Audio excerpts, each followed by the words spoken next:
Noticentro 1, CMI. Está disparada la inseguridad. Tan solo en enero se presentaron más de 7.000 robos en Bogotá.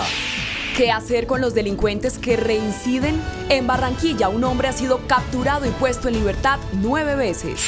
Insólito, al cuarto delincuente que fue detenido tras la muerte de 3 atracadores a manos de un médico en Bogotá, le dieron casa por cárcel. Revelan alarmantes detalles sobre el caso de una mujer que había denunciado el robo de su bebé antes de dar a luz. Todo era un montaje. ¿Cómo será el día sin carro que se llevará a cabo este jueves 6 de febrero?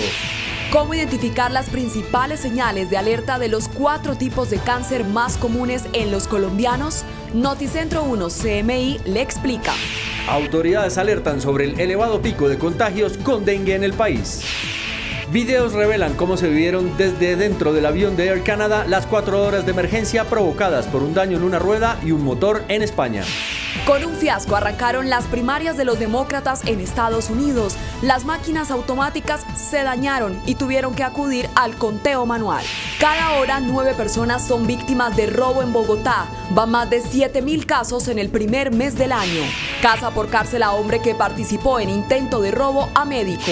Otra vez libre, un hombre ha sido capturado 9 veces en Barranquilla. Sigue alerta por dengue, van 12.000 casos reportados. Colombia, el primer país de América Latina que tiene prueba para detectar coronavirus. Próximo jueves habrá día sin carro hasta las 9 de la noche. Carros blindados tendrán restricción. Desmantelan la banda de los Diablos, se dedicaban al microtráfico y sicariato, desmembraban a sus víctimas. Investigan posible secuestro de ciudadano irlandés en Jamundí, Valle del Cauca.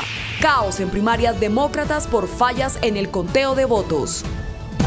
Con Luisa Tobo. Buenos días, bienvenidos a Noticentro 1 CMI. Está disparada la inseguridad en la capital del país. Tan solo en enero se presentaron más de 7.000 robos. Natalia, ¿qué es lo que ocurre con la seguridad en Bogotá? Buenos días. Luisa y televidentes, buenos días. Pues de acuerdo con el más reciente reporte de seguridad, en el primer mes del año, la mayoría de robos se registraron de lunes a jueves en Bogotá. La localidad que sigue estando más azotada por la inseguridad es Usaquén, con 604 reportes durante este año. Sin embargo, hay que recordar que hubo una disminución del 14% en este hurto en comparación al año pasado. En enero de 2019 se registraron más de 8.000 casos y en enero de este año van más de 7.000. Dentro de estos robos, recordemos que hay robos a mano armada con armas blancas, armas de fuego, armas de fogueo, pero también modalidades como la de escopolamina o cosquilleo para hurtar a estas personas. La ampliación de esta noticia más adelante. Así es, Natalia, muchas gracias. Y siguen las denuncias de delincuentes que reinciden. En Barranquilla, un hombre conocido con el alias de Pupileto ha sido capturado 9 veces por delitos de hurto y existe el riesgo de que otra vez quede en libertad. Jorge, muy buenos días. ¿Y quién es este hombre y por qué ha quedado en libertad tantas veces? Luisa, muchas gracias, muy buenas tardes. Su nombre de pila es Daniel Osorno Márquez, un joven de 21 años de edad, con 17 anotaciones judiciales, capturado en 9 oportunidades y siempre queda en libertad. Las razones son robo de poca cuantía o, en algunos casos, ha habido error en el procedimiento de captura por parte de las autoridades. En las últimas horas, cuando fue dejado en libertad, en la misma audiencia fue notificado de otra orden de captura por el delito de hurto. Más adelante tendremos detalles de quién es alias el Pupileto. Muchas gracias, Jorge. Insólita historia en Bogotá. Una mujer fingió un embarazo y el día del supuesto parto denunció que la drogaron y le robaron el bebé que nunca existió. La mujer de 32 años armó una macabra escena que conmocionó a la localidad de Kennedy. Según su relato, un hombre encapuchado irrumpió en la vivienda y con un medicamento inyectado le habría extraído el bebé. La escena era dantesca. La mujer fue encontrada de rodillas con sangre alrededor, una jeringa y una placenta que resultó ser de animal. Cuando la llevaron al hospital de Kennedy, se negó a que le practicaran los exámenes. No obstante, una prueba de sangre acabó con el misterio. La mujer nunca estuvo embarazada y mantuvo la mentira durante 9 meses. El caos generado por el recuento de los votos en el arranque de las primarias demócratas, el registro en Hong Kong de la primera víctima mortal por coronavirus fuera de suelo chino y otro crucero con más de 3.500 personas a bordo puesto en cuarentena marcan el panorama mundial de Noticentro 1 CMI. El inicio oficial de la carrera por la candidatura demócrata para las elecciones presidenciales de noviembre contra Donald Trump se convirtió en una fiesta de la confusión tras las fallas registradas en la aplicación informática utilizada por primera vez en el conteo de votos de los caucus de Iowa, las asambleas vecinales que marcan el primer asalto de la batalla demócrata hacia la Casa Blanca. La dirección de la colectividad anunció que era un recuento manual de los resultados. Entre los aspirantes con más fuerza está Joe Biden, el expresidente de Barack Obama, el izquierdista Bernie Sanders y la senadora Elizabeth Warren. We're going to walk out of here with our share of delegates. We don't know exactly what it is yet, but we feel good about where we are. And look, so when those results are announced, I have a good feeling we're going to be doing very, very well here in Iowa. El retraso en el recuento de votos en Iowa fue aprovechado por Trump, quien se jactó de ser el único que puede reclamar una gran victoria. Hong Kong registró su primera muerte por el coronavirus, que se convierte también en el segundo fallecimiento fuera de la China continental a causa del brote que ha matado a más de 420 personas y se ha extendido por todo el mundo alcanzando niveles pandémicos, mientras las alertas internacionales se mantienen al máximo ante la imparable propagación del virus, que incluso empieza a generar efectos negativos en el crecimiento económico mundial, aunque la OMS sigue sosteniendo que el coronavirus de Wuhan aún no es una pandemia. Mientras tanto, en Japón, un crucero con al menos 3.500 personas fue puesto en cuarentena después de que se confirmara el diagnóstico por coronavirus de un pasajero. La Unión Europea calificó de completamente inaceptable la decisión de Estados Unidos para volver a autorizar a sus Fuerzas Armadas el uso de minas terrestres antipersona y le recordó a Washington en una crítica poco habitual que la prohibición de estas minas, que son incompatibles con el derecho internacional humanitario y cuyas principales víctimas son los niños, ha salvado la vida de miles de personas en los últimos 20 años. Falleció en Buenos Aires el juez federal Claudio Bonadío, el encargado de las principales causas por presunta corrupción contra altos funcionarios kirchneristas, incluida la expresidenta argentina Cristina Fernández de Kirchner. El magistrado de 64 años de edad se encontraba de licencia después de haber sido operado de una lesión cerebral en mayo del año pasado.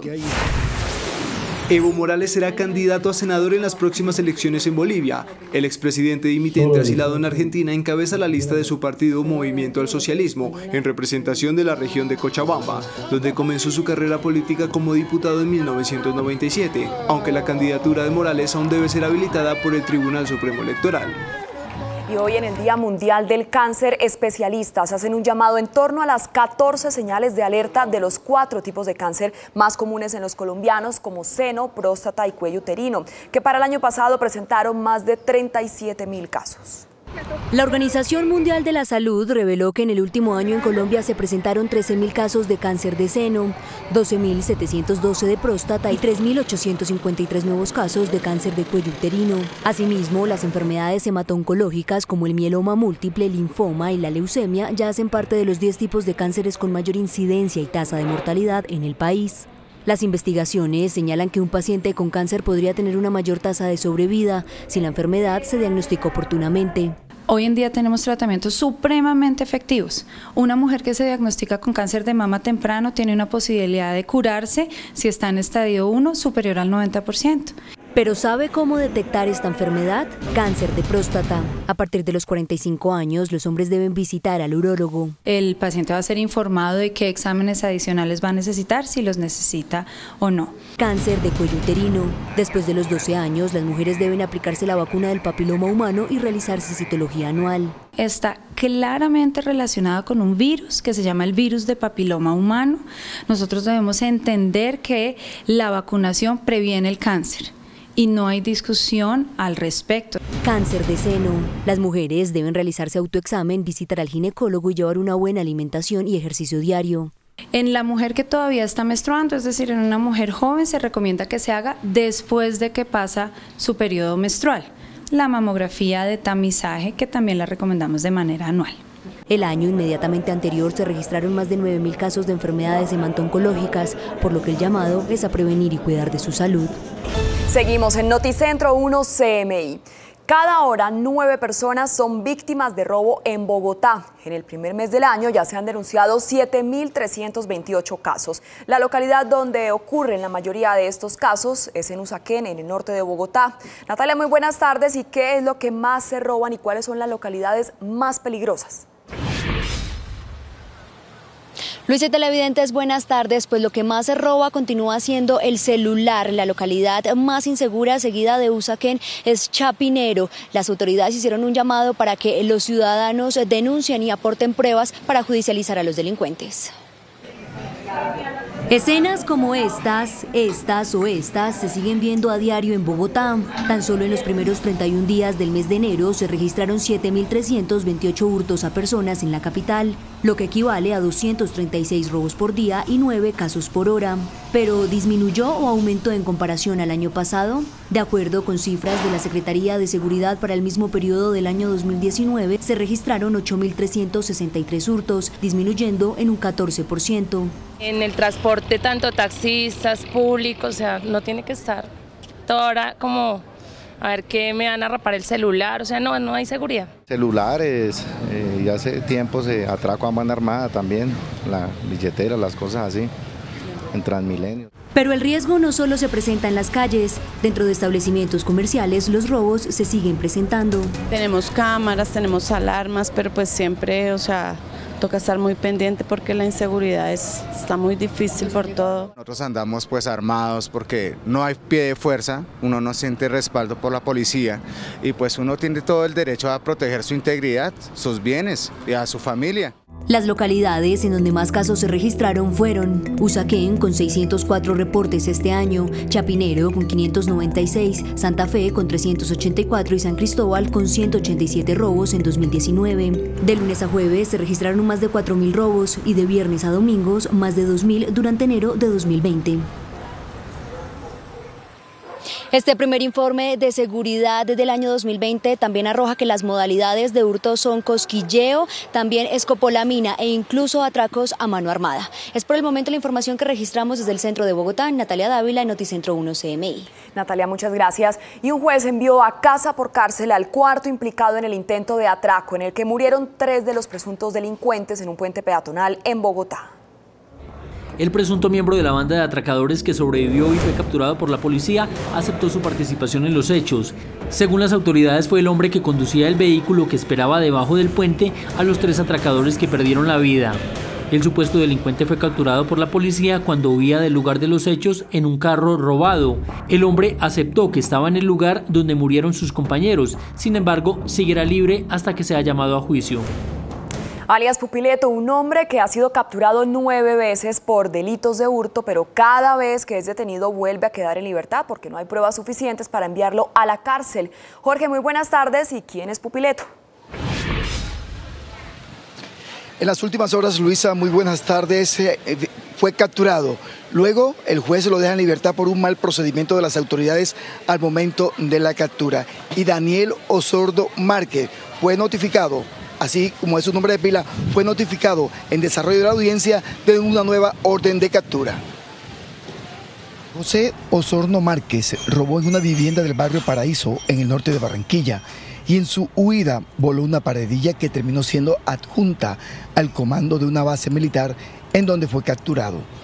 Por 9ª vez, Osorno Márquez fue aprehendido por la Policía Metropolitana de Barranquilla. La policía captura a este joven de 21 años de edad, conocido con el alias de El Pupileto, una persona que se encontraba con medida de prevención casa por cárcel, se encontraba con la medida domiciliaria. La unidad militar informó a la policía y de inmediato fue capturado, pero nuevamente puede quedar en libertad por tratarse de robos de menor cuantía. Nosotros somos respetuosos de las órdenes judiciales. La Policía Nacional lo que hace es capturar, poner en buen recaudo a estas personas que infringen la ley penal y pues ya es la autoridad competente la que tiene que entrar a evaluar la situación de este joven. El Pupileto se caracteriza por publicar en redes sociales elementos robados. Él, cuando ingresa a la residencia, siempre busca hurtar joyas,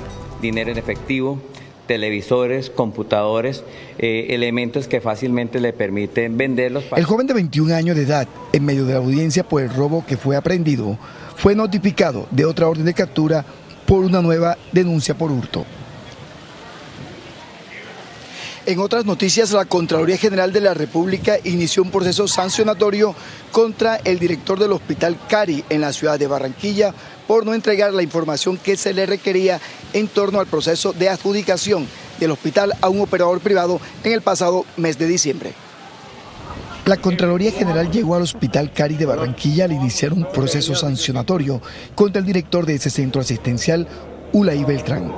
La Contraloría buscaba información en el hospital para indagar sobre el proceso de entrega del centro asistencial a un operador privado, pues la Procuraduría y la Gobernación habían advertido sobre presuntas irregularidades en la adjudicación. Que según la nueva normatividad se puede suspender hasta 180 días a un funcionario si no nos entregan la información. Se trata de establecer qué tipo de responsabilidad le cabe al funcionario. Se empieza el proceso para ver si se encuentra dolo o culpa grave en el sentido de que quieran torpedear nuestra investigación. La situación es de crisis en el Hospital Cari y a los trabajadores contratados a través de cooperativas se les adeuda más de un año de salario. Ahora mismo nos están adeudando 17 meses, nos están adeudando 2 cesantías, intereses de cesantía y primas.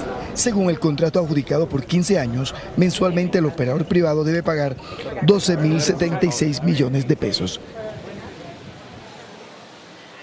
Al director del Hospital Cari también es investigado por parte de la Procuraduría General de la Nación. Información en Barranquilla con Jorge Castro, Noticentro 1, CMI. Jorge, muchas gracias. Insólita historia en Bogotá. Una mujer de más de 30 años fingió un embarazo y el día del supuesto parto armó una escandalosa escena para denunciar el robo de un bebé que nunca existió. El caso conmocionó a la localidad de Kennedy. La mujer de 32 años protagonizó una macabra escena. Fue encontrada de rodillas, desesperada y con sangre alrededor. Según su relato, un hombre encapuchado habría ingresado a su vivienda y con un medicamento inyectado le habría extraído el bebé.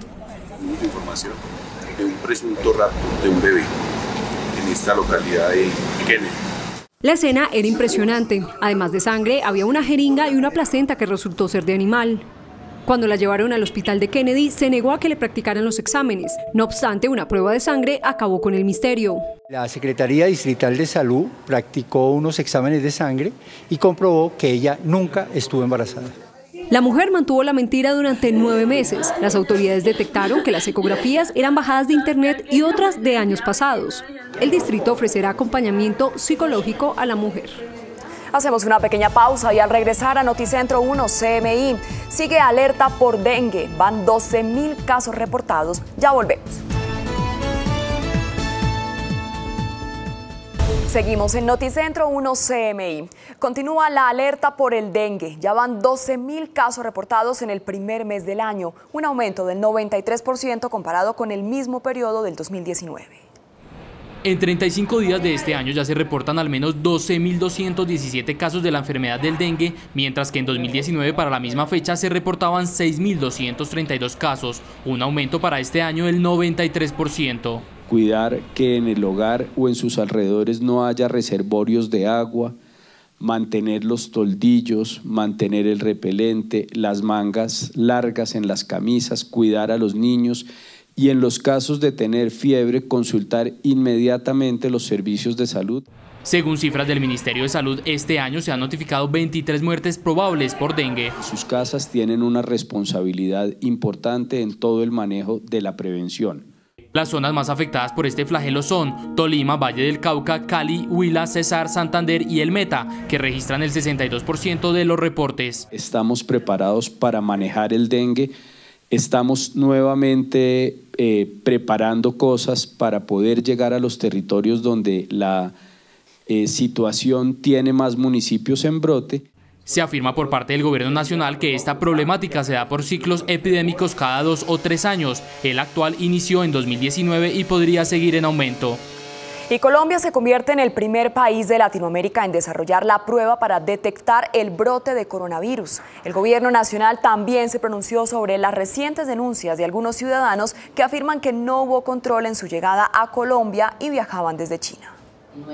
La directora del Instituto Nacional de Salud, Marta Lucía Ospina, aseguró que en Colombia ya se puede tener un diagnóstico en máximo 8 horas de un paciente con posible coronavirus.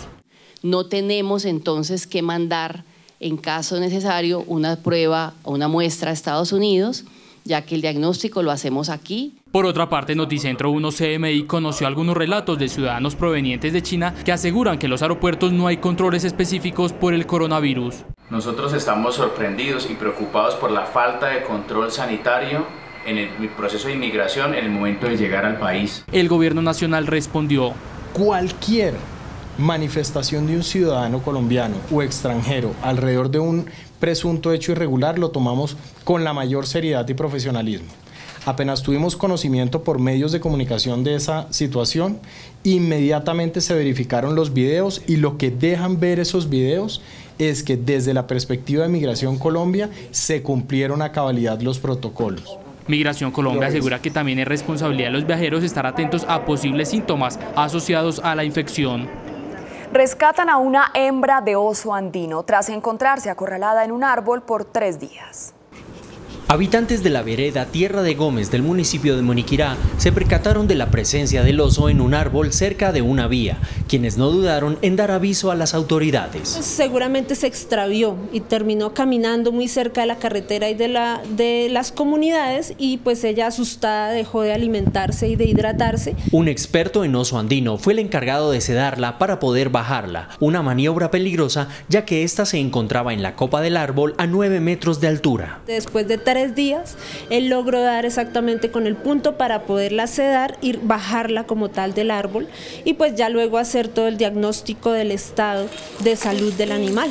El ejemplar fue trasladado a un centro de rehabilitación para los cuidados en busca de su completa recuperación antes de ser liberada en su hábitat natural. Y sin problemas aterrizó en el aeropuerto de Barajas, en Madrid, el avión de la aerolínea Air Canada, que tuvo problemas en uno de sus motores. Pero ¿cómo se vivió por dentro de la aeronave la emergencia? Aquí le contamos. Aunque ninguna persona resultó herida, fueron más de 5 horas de un vuelo riesgoso, donde el avión, al que también se le estalló una llanta, debía quemar combustible para reducir el riesgo de incendio al llegar. Los pasajeros registraron con sus celulares varios momentos de cómo se vivió el aterrizaje de emergencia. Durante el vuelo, llamas salieron de uno de los motores de la aeronave, asustando a los viajeros. Y por 25 minutos, un avión de la Fuerza Aérea Española voló muy cerca del Boeing para evaluar los daños. Según los pasajeros, en todo momento la tripulación enviaba mensajes de calma para tranquilizarlos. Y les pedimos mucha calma y también mucha paciencia. Gracias. Finalmente, el aterrizaje, que se produjo sin mayores inconvenientes, fue celebrado por todas las personas a bordo, quienes después de horas pudieron bajar de la aeronave sin ningún problema. Inconsistencias en el conteo debido a un error tecnológico mancharon el inicio de las primarias del Partido Demócrata en Iowa, donde aún no se conoce el ganador. El reconteo tendrá que hacerse de forma manual. El inicio oficial de la carrera por la candidatura demócrata para las elecciones presidenciales de noviembre contra Donald Trump se convirtió en una fiesta de la confusión tras las fallas registradas en la aplicación informática utilizada por primera vez en el conteo de votos de los caucus de Iowa, las asambleas vecinales que marcan el primer asalto de la batalla demócrata hacia la Casa Blanca. La dirección de la colectividad anunció que era un recuento manual de los resultados. Entre los aspirantes con más fuerza está Joe Biden, el expresidente de Barack Obama, el izquierdista Bernie Sanders y la senadora Elizabeth Warren. We're going to walk out of here with our share of delegates. We don't know exactly what it is yet, but we feel good about where we are. And look, so when those results are announced, I have a good feeling we're going to be doing very, very well here in Iowa. El retraso en el recuento de votos en Iowa fue aprovechado por Trump, quien se jactó de ser el único que puede reclamar una gran victoria. Es momento de hacer una pequeña pausa y al regresar a Noticentro 1 CMI habrá días sin carro hasta las 9 de la noche. Medida empieza este jueves. Ya volvemos. Continuamos en Noticentro 1 CMI. El procurador general Fernando Carrillo dijo que los fondos privados de pensiones no pueden mandar la parada sobre la reforma a la vejez propuesta por el gobierno. El procurador arremetió contra la propuesta del Gobierno Nacional de adelantar una reforma al sistema pensional en la que se incluiría la contratación por horas. No pueden ser los fondos privados de pensiones los que manden la parada en la reforma pensional que necesita Colombia. Carrillo dijo que se tiene que tener en cuenta la posición de la ciudadanía frente a este tipo de propuestas. Y si no, miren las reacciones a la propuesta de la reforma pensional que está sobre la mesa en este momento. Cuando está claro que aquí son escenarios de participación y amplios de deliberación los que exige la comunidad. A la gente hay que oírla. Las declaraciones del procurador fueron entregadas durante la rendición de cuentas de la entidad realizada en Zipaquirá. Y este jueves empezará la nueva extensión de horario para el día sin carro que irá hasta las 9 de la noche. Los carros blindados también tendrán restricción. Natalia, ¿qué otras medidas se van a tomar para este día? Luisa y televidentes, buenas tardes. Pues la Secretaría de Movilidad también analiza levantar el pico y placa para los taxis en las horas pico. Con un aumento de 1 hora y media más, pasando de 7:30 de la noche hasta las 9 de la noche y con la prohibición de vehículos blindados que no están adscritos a la Unidad Nacional de Protección, serán los cambios que quedan hechos para la jornada de día sin carro y sin moto en Bogotá. Ese día la ciudad mejora su velocidad promedio, aumenta como en un 11% la circulación en todas las vías, mejoramos por supuesto la sostenibilidad de la ciudad.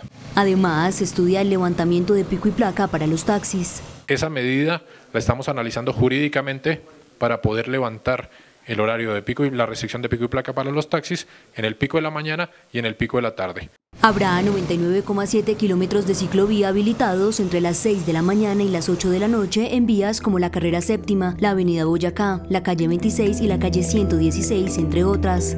Recordemos que es muy importante que todos los ciclistas que son usuarios de la infraestructura de la ciudad puedan registrar su bicicleta en este registro para que efectivamente tengamos un mayor control acá con la policía. Se espera que 1,8 millones de carros y 450.000 motocicletas dejen de movilizarse por las calles de la capital. Según el secretario de Movilidad, serán más de 16.000 las camionetas blindadas que no están adscritas a la Unidad Nacional de Protección las que dejarán de circular ese día por las calles de la capital. Es por el momento la información que registramos desde el centro de Bogotá. Natalia Dávila, Noticentro 1 CMI. Natalia, muchas gracias. Y crece el misterio por el posible secuestro de un ciudadano irlandés en Jamundí, Valle del Cauca, que no aparece desde noviembre. Sus familiares denunciaron el posible rapto, pero después de 2 meses las autoridades dicen que siguen investigando. Javier, buenas tardes. ¿Quién es este ciudadano y qué se sabe del caso? Luisa, televidentes, buenas tardes. El caso se conoció por medio de un medio internacional que habría publicado la noticia en el país europeo. Las autoridades de inmediato empezaron la búsqueda. Se trataría de un hombre de 40 años que habría llegado a finales del año pasado al municipio de Jamundí, en el sur del Valle del Cauca. Ejército, Policía y Fiscalía iniciaron la investigación luego de que se conociera, a través de un medio internacional, del presunto plagio de un ciudadano irlandés en Jamundí. Los responsables serían narcotraficantes ubicados en zona montañosa del municipio, en el sur del Valle del Cauca. Ahora se inician las investigaciones, están precisamente tocando el tema y cuando tengamos conocimiento más profundo les daremos la información. El ciudadano europeo habría sido secuestrado en noviembre de 2019. No obstante, hasta el momento no hay denuncias formales. Está siendo objeto de verificación por parte de las autoridades competentes, Fiscalía y Policía Nacional, a efectos de validar esta información. La Fiscalía General de la Nación designó a un fiscal especializado para verificar los hechos. De otro lado, las autoridades acaban de revelar que hubo un aumento del 19% en homicidios en la capital del Valle del Cauca durante el mes de enero. Detrás de esta racha de muertes estarían bandas dedicadas al microtráfico en la ciudad. 91 homicidios se registraron en enero en Cali según las autoridades, es decir, 14 muertes violentas más que en el mismo periodo del año anterior. Asegura el comandante de la policía en la ciudad que detrás de los homicidios hay un enfrentamiento entre bandas dedicadas al tráfico de estupefacientes en la ciudad. La principal causa está relacionada con el narcotráfico en toda la cadena criminal, el abastecimiento, las redes de microtráfico y narcomenudeo. Las autoridades establecerán un plan de recompensa y Cali será piloto para implementar el programa de policía cívica. Estaría reglamentada por la Dirección de la Policía Nacional y por el Ministerio del Interior. las alcaldías pueden concurrir apoyando estas figuras de policía para que entiendan un fenómeno contravencional que es muy fuerte en la ciudad y que requiere mayor control. Las autoridades además anunciaron que se combatirá el hurto callejero. También se ha señalado durante este Consejo de Seguridad que se realizó hace pocas horas aquí en la capital del Valle del Cauca que se combatirá de manera priorizada el hurto en 5 puntos claves de Santiago de Cali. Información desde la capital del Valle del Cauca, Javier Ramírez, Noticentro 1, CMI. Javier, gracias. Y cayeron Los Diablos, una peligrosa red criminal dedicada a la venta de estupefacientes en algunos municipios de Cundinamarca. La banda, conformada por una misma familia, sería responsable de múltiples asesinatos y desmembramientos. Una organización criminal conformada por 4 integrantes de una familia y un colaborador. Los denominados Diablos serían responsables de cometer múltiples homicidios y algunos desmembramientos en Girardot, Cundinamarca, por la disputa territorial para la venta de sustancias psicoactivas. Se logró realizar 7 allanamientos, los cuales produjeron estas 5 capturas por el delito de homicidio. Su cabecilla, alias el Diablo, era el responsable de conseguir el alucinógeno que era distribuido en colegios y en zonas vulnerables de los municipios de Ricaurte y Girardot. Es una familia con empresa criminal, estaba al mando de alias el Diablo. Las macabras historias de la familia dan cuenta que los cuerpos de los asesinados, en su mayoría participantes de otras bandas delincuenciales y hasta sus propios familiares, eran descuartizados y sus partes eran arrojadas al río Bogotá. Eran arrojados a unas babillas y lo que no podían arrojar lo amarraban y lo echaban al río. Alias La Cucha, esposa de alias el Diablo, se encargaba de las finanzas de la red criminal. Uno de sus 2 hijos, alias Johncito, era el jefe de sicarios, quien debía coordinar los asesinatos selectivos y los desmembramientos. Su otra hija, alias Gisela, se encargaba de entregar la dosis a los diferentes expendedores. Alias Bizcocho coordinaba la distribución de la mercancía en los municipios. Ahora todos están a disposición de las autoridades. Hasta aquí Noticentro 1 CMI. A continuación, no se pierda Con quién diablos me casé y a las 9:00 p.m. una nueva emisión de noticias. ¡Feliz tarde!